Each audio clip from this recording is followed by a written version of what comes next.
सोमवार व्रत कथा और आरती। प्राचीन समय की बात है। एक नगर में अमीर साहूकार निवास करता था। उसके घर में धन्य धान्य की कोई कमी नहीं थी, परंतु संतान न होने की वजह से वह अत्यंत दुखी रहता था। संतान प्राप्ति के लिए वह हर सोमवार ध्यान पूर्वक भगवान शिव जी की उपासना करता था और संध्या के समय मंदिर में जाकर भगवान शिव के समक्ष दीप जलाता था। उसके भक्ति भाव को देखते हुए एक दिन माता पार्वती ने भगवान शिव से कहा कि हे प्राणनाथ, यह आपका सच्चा भक्त है तथा इतने वर्षों से आपकी पूजा अर्चना कर रहा है। आप इसे संतान प्राप्ति का वरदान क्यों नहीं दे देते? माता पार्वती का प्रश्न सुनकर भगवान शिव ने उन्हें बताया कि साहूकार के पिछले जन्मों के कर्मों के कारण उसके भाग्य में संतान सुख नहीं लिखा है। यह सुनकर माता पार्वती ने भगवान शिव से आग्रह किया कि वे साहूकार को संतान प्राप्ति का वरदान दें। माता पार्वती के आग्रह पर भगवान भोलेनाथ ने ये बात मान ली और स्वप्न में उस साहूकार को दर्शन देकर संतान प्राप्ति का वरदान दिया। इसके साथ ही भगवान ने उन्हें यह भी बताया कि उसका पुत्र अल्पायु होगा और वह केवल 16 वर्ष तक ही जीवित रहेगा। यह सुनकर साहूकार को इस बात की हार्दिक प्रसन्नता तो हुई, लेकिन वह संतान को कुछ समय बाद खोने के विचार से चिंतित हो गया। उसने पूरा वृत्तांत अपनी पत्नी को सुनाया। पुत्र की अल्पायु के बारे में सुनकर उसकी पत्नी भी अत्यंत दुखी हो गई। यह बात जानकर भी साहूकार ने अपने आराध्य की पूजा अर्चना जारी रखी।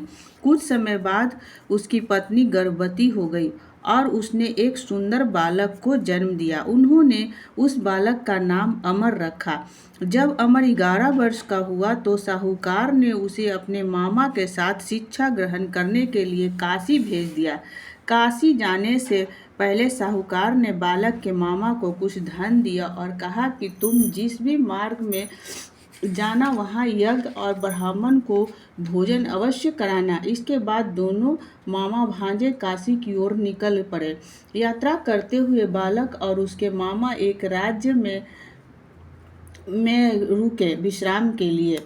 यहाँ पर राजा की पुत्री का विवाह हो रहा था, परंतु जिस राजकुमार के साथ विवाह हो रहा था वह एक आंख से अंधा था और वह बात किसी को पता नहीं था। राजकुमार के पिता को इस बात की चिंता थी कि अगर राजकुमारी को पता चल जाएगा कि साहूकार एक आंख से काना है तो वह शादी के लिए मना न कर दे।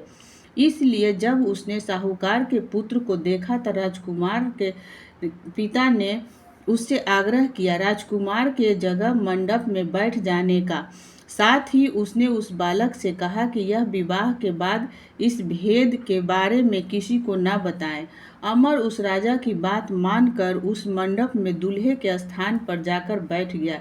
इस प्रकार राजकुमारी का विवाह अमर से संपन्न हुआ। विवाह के बाद बालक अपने मामा के साथ काशी के लिए प्रस्थान कर गया। काशी जाने से पहले उस बालक ने राजकुमारी को यात्रा के पत्र के माध्यम से सब सच बता दिया था। साथ ही यह भी बताया कि जिस राजकुमार के साथ उसकी विदाई हो रही है वह दरअसल में काना है। सत्य जानकर राजकुमारी ने उस राजकुमार के साथ जाने से इनकार कर दिया।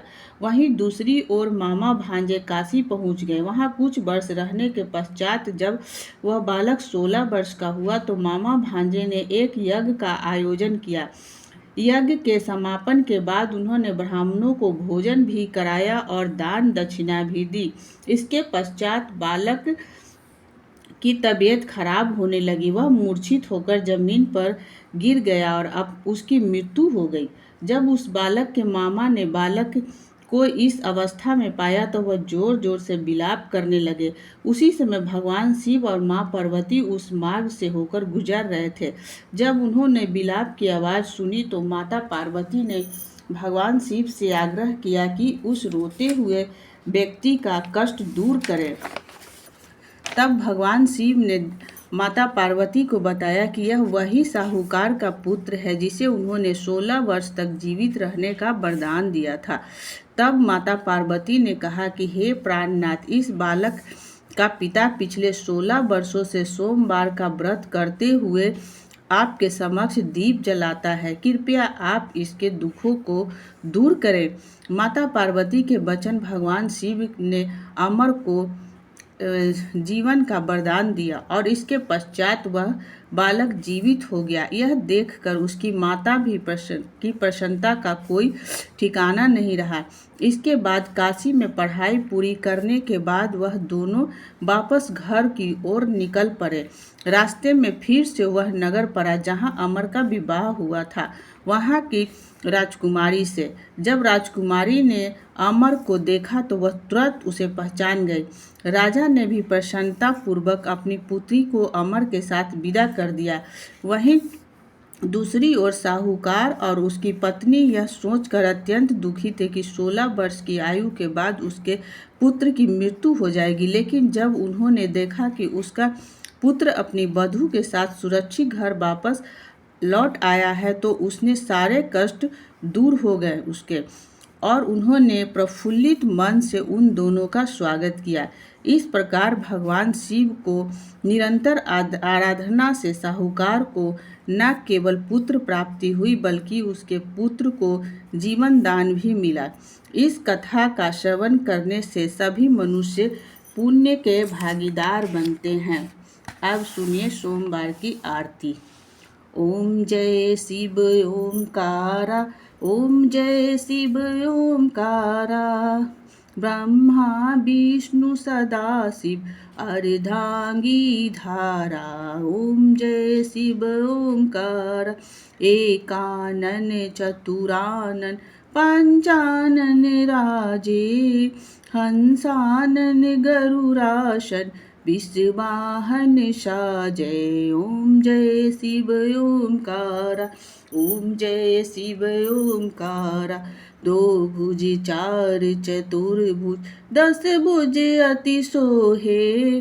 त्रिभुवन रूप निरखते त्रिभुवन जन मोहे। ओम जय शिव ओमकारा, ओम जय शिव ओमकारा। अक्षमाला बनमाला मुंडमाला धारी।